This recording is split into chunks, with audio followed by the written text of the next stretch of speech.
Hi കൂട്ടുകാരെ, പ്രേം വ്ളോഗ്സിലേക്ക് എല്ലാവർക്കും സ്വാഗതം. ഞാൻ ഇന്ന് ആര്യവേപ്പിൻ്റെ ഗുണങ്ങളെക്കുറിച്ചിട്ടും അതിൻ്റെ ദോഷങ്ങളെക്കുറിച്ചിട്ടുമാണ് പറയുന്നത്. ആദ്യം തന്നെ നമുക്ക് അതിൻ്റെ ഉപയോഗങ്ങൾ എന്തെല്ലാമാണെന്ന് നോക്കാം.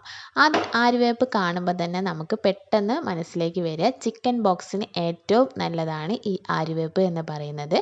ആര്യവേപ്പിൻ്റെ ഇല നമുക്ക് മേലെല്ലാം തേച്ച് പിടിപ്പിക്കുന്നതും അല്ലാതെ ഇലയൊക്കെ മേലിൽ വെച്ച് കൊടുക്കുന്നതും അതിൻ്റെ ചൊറിച്ചിലൊക്കെ മാറാനായിട്ട് സഹായിക്കും.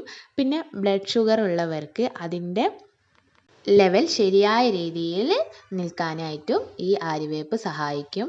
ആര്യവേപ്പിൻ്റെ ഇലയും പച്ചമഞ്ഞളും അരച്ച് കുടിക്കുന്നത് ശരീരത്തിന് നല്ലതാണ്. ആര്യവേപ്പിൻ്റെ ഇല മാത്രം നല്ലതായിട്ട് അരച്ച് കുഴമ്പ് രൂപത്തിലാക്കിയിട്ട് അത് കുടിക്കുന്നത് നമുക്ക് രക്തം ശുദ്ധിയാവാനായിട്ട് വളരെയേറെ സഹായിക്കും. പൊള്ളലേറ്റ ഭാഗത്ത് ആര്യവേപ്പിൻ്റെ ഇല നന്നായിട്ട് അരച്ചതിന് ശേഷം അവിടെ തേച്ച് പിടിപ്പിക്കുന്നത് നല്ലതാണ്. അപ്പോൾ അധികമൊന്നും അത് പൊക്കിളയിട്ട് വരില്ല, അത് ചമ്മിപ്പോകുന്നതാണ്. അപ്പോൾ നമുക്ക് ചൊറിച്ചിലും പുകച്ചിലൊക്കെ കുറവുണ്ടാവും.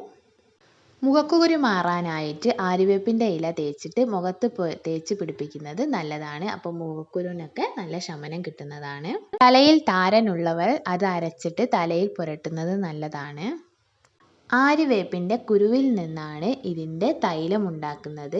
ആര്യവേപ്പിൻ്റെ കുരു നല്ലതായിട്ട് ഉണക്കിയിട്ട് അതിൽ നിന്നാണ് നമ്മൾ ആര്യവേപ്പിൻ തൈലമെല്ലാം വാങ്ങിക്കുന്നത്. നമ്മൾ കടയിൽ നിന്ന് വീട്ടിൽ അങ്ങനെ ഉള്ളവർക്ക് അതേപോലെ ശേഖരിച്ചിട്ട് ഉണ്ടാക്കാവുന്നതാണ്.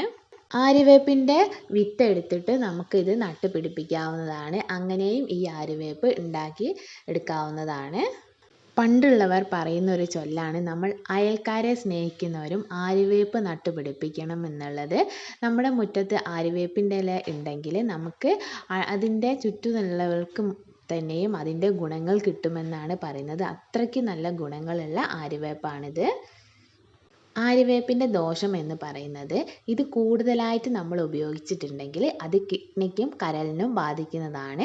ഇത് മാക്സിമം ഒരാഴ്ചയോ അല്ലെങ്കിൽ 2 ആഴ്ചയോ മാത്രമേ ഇത് ഉപയോഗിക്കാൻ പാടുള്ളൂ. അത് പുറത്ത് പുരട്ടുന്നതായാലും നമ്മൾ ഉള്ളിൽ കഴിക്കുന്നതായാലും മാക്സിമം ഒരാഴ്ച അല്ലെങ്കിൽ 2 ആഴ്ച, ഇല്ലെങ്കിൽ നമുക്കത് ദോഷമാണ് ഉണ്ടാക്കുന്നത്. പിന്നെ ഗർഭിണി ആയിരിക്കുന്ന അവരിത് ഉപയോഗിക്കുന്നത് അവർക്ക് അബോർഷൻ വരെ ഉണ്ടാവാനുള്ള സാധ്യത ഉണ്ട്. ഇനി മറ്റൊരു കാര്യം എന്ന് പറയുന്നത്, ഈ ആര്യവേപ്പിൻ്റെ ഇല നമ്മൾ അരിയൊക്കെ സൂക്ഷിച്ച് വെക്കുന്നുണ്ടെങ്കിൽ അതിൽ ഈ ആര്യവേപ്പിൻ്റെ ഇല 2-3 തണ്ട് നമ്മൾ പൊട്ടിച്ച് വെച്ചിട്ടുണ്ടെങ്കിൽ അതിൻ്റെ ഉള്ളിൽ പുഴുക്കൾ വരാതെ ഇരിക്കാൻ സഹായിക്കുന്നതാണ്. അപ്പോൾ ഈ ഇല കരിഞ്ഞു പോകുന്നല്ലാതെ ഇത് അരിയിൽ ഒരിക്കലും പുഴുക്കൾ വരത്തില്ല.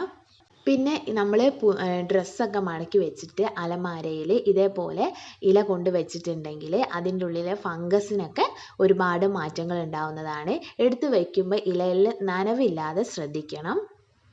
അതുപോലെ തന്നെയാണ് അരിയിൽ വെക്കുമ്പോൾ, അരിയിൽ മാത്രമല്ല നമ്മൾ ഇത് വെക്കുന്നത് നല്ലതാണ്. അതിലൊന്നും പുഴുക്കൾ വരാതെ ഇരിക്കാനായിട്ട് സഹായിക്കും. നമ്മൾ ദിവസം ഉപയോഗിക്കാത്ത എല്ലാ സാധനത്തിനും ഇത് വെച്ച് കൊടുത്തിട്ടുണ്ടെങ്കിൽ നമ്മൾക്ക് കീടനാശിനികളൊക്കെ ഇല്ലാതെ നന്നായിട്ട് ഉപയോഗിക്കാനായിട്ട് സഹായിക്കും. ഇതേപോലെ നല്ലൊരു വീഡിയോ ആയിട്ട് വീണ്ടും കാണാം. Okay, by.